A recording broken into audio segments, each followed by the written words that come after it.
پیارے آقا صلی اللہ تعالی علیہ وآلہ وسلم نے ارشاد فرمایا اول الناس بی یوم القیامت، فرمایا قیامت کے دن تمام لوگوں میں سے میرے قریب تر وہ شخص ہوگا اکثرہم علیہ صلاۃ، جو مجھ پر کثرت سے درود پڑھنے والا ہوگا۔ آج کے دور میں اگر کوئی بڑے عہدیدار کے قریب ہونا تو اسے بڑا فخر ہوتا ہے، اور وہ بڑے فخرانہ انداز میں کہتا ہے میری تو بڑی شان ہے کیونکہ میں تو وزیر اعظم کے قریب ہوں۔ اسے بڑا فخر ہوتا ہے کہ میں تو فلاں عہدیدار کے قریب ہوں، میری تو بڑی شان ہے، میں تو وزیر اعظم کے قریب ہوں۔ تو سوچیں جو کل قیامت کے دن میرے حضور کے قریب ہوگا اس کی کیا شان ہوگی۔ اور اسی طرح ایک روایت میں میرے حضور صلی اللہ تعالی علیہ وآلہ وسلم نے ارشاد فرمایا لوگوں اس مجلس میں بیٹھا کرو جس مجلس میں مجھ پر درود پڑھا جائے۔ فرمایا جس مجلس میں مجھ پر درود پڑھا جاتا ہے، میں نبی نے فرمایا میں اس مجلس میں موجود ہوتا ہوں۔ اللہ رب العزت قرآن پاک میں ارشاد فرماتا ہے ان اللہ لا يحب من کان مختالا فخورا، میرا رب فرماتا ہے میں پسند نہیں فرماتا تکبر کرنے والے کو اور فخر کرنے والے کو۔ اور ایک روایت میں میرے حضور صلی اللہ تعالی علیہ وآلہ وسلم نے ارشاد فرمایا جو بندے دنیا میں اکڑ کر چلتے ہیں، تکبر کرتے ہیں، فرمایا اللہ پاک قیامت کے دن اسے چونٹیوں کی شکل میں اٹھائے گا اور مخلوق خدا انہیں اپنے پاؤں کے نیچے روندتے جا رہے ہوں گے۔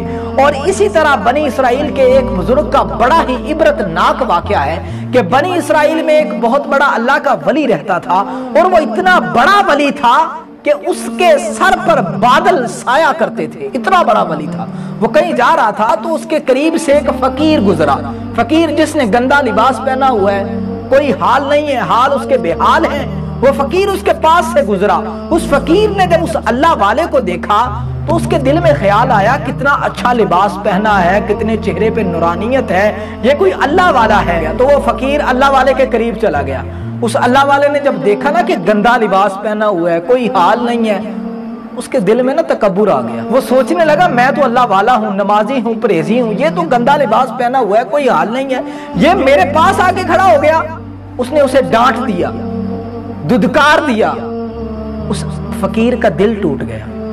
جب اس کا دل ٹوٹا نا وہ جانے لگا تو وہ بادل جو اس اللہ والے پہ سایہ کر رہے تھے وہ اس فقیر پر سایہ کرنا شروع ہو گئے، اور غیب سے آواز آئی کہ اے بندے ہم نے تیرے سارے اعمال کو برباد کر دیا اور اس فقیر کے سارے گناہوں کو معاف کر دیا۔ انسان کو تکبر نہیں کرنا چاہیے۔ اچھا اب یہ تکبر پیدا کیسے ہوتا ہے؟ انسان کی طبیعت میں یہ تکبر آتا کیسے ہے؟ بہت عام سوال ہے کہ یہ تکبر پیدا کیسے ہوتا ہے، یہ کیسے آتا ہے تکبر؟ جب انسان کے پاس مال آ جائے نا پھر بھی تکبر آ جاتا ہے، جب انسان کے پاس حسن و جمال آ جائے نا پھر بھی تکبر آ جاتا ہے، جب انسان کے پاس علم آ جائے نا پھر بھی تکبر آ جاتا ہے، حسب و نسب اچھا ہو نا پھر بھی تکبر آ جاتا ہے کہ انسان کہتا ہے میں تو راجپوت ہوں، میں تو فلاں ہوں، میں تو فلاں ہوں، میں تو فلاں ہوں۔ ارے یہ تو غور کر، کیا تو انسان ہے؟ تیرے اندر انسانیت ہے؟ تیرے اندر عاجزی و انکساری ہے؟ انسان کو تکبر نہیں کرنا چاہیے۔ تکبر کیا ہے؟ اپنے آپ کو بڑا سمجھنا اور دوسرے کو چھوٹا سمجھنا، حقیر سمجھنا، یہ تکبر ہے۔ سمجھنا میں ہوں، میرے جیسا کوئی بھی نہیں ہے، جو میں ہوں وہ ہے ہی کوئی نہیں، یہ تکبر ہے۔ پنجابی کہتے بندے نو بندہ نہیں سمجھنا، یہ تکبر ہے۔ اور تکبر سب سے پہلے ابلیس نے کیا۔ جب اللہ پاک نے حضرت آدم علیہ السلام کو پیدا فرمایا تو فرشتوں کو سجدہ کرنے کا حکم دیا۔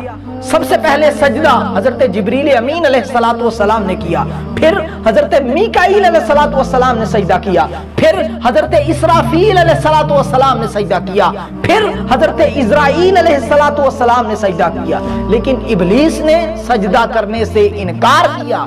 اللہ پاک نے جب ابلیس سے پوچھا کہ تیرے سجدہ نہ کرنے کی وجہ کیا ہے تو ابلیس کہنے لگا، قرآن کہتا ہے انا خیر منہ خلقتنی من نار وخلقتہ من طین، کہتا ہے باری تعالیٰ تو نے مجھے آگ سے پیدا کیا، اس کو مٹی سے پیدا کیا، میں تو اس سے بہتر ہوں۔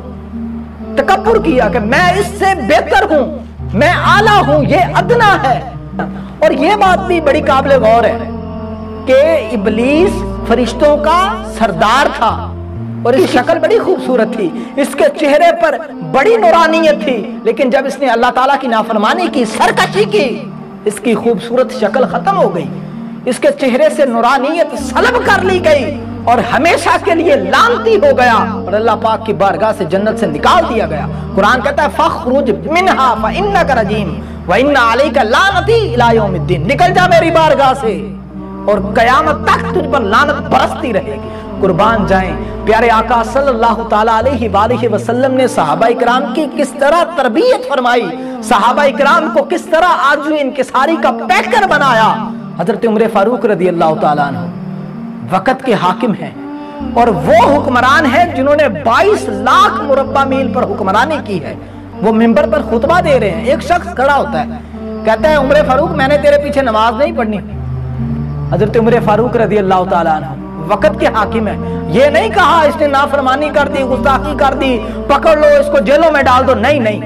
حضرت عمر فاروق رضی اللہ تعالیٰ عنہ عاجزی دیکھیں کہ منبر سے نیچے تشریف لائیں اور کہا کیوں نماز نہیں پڑھنی؟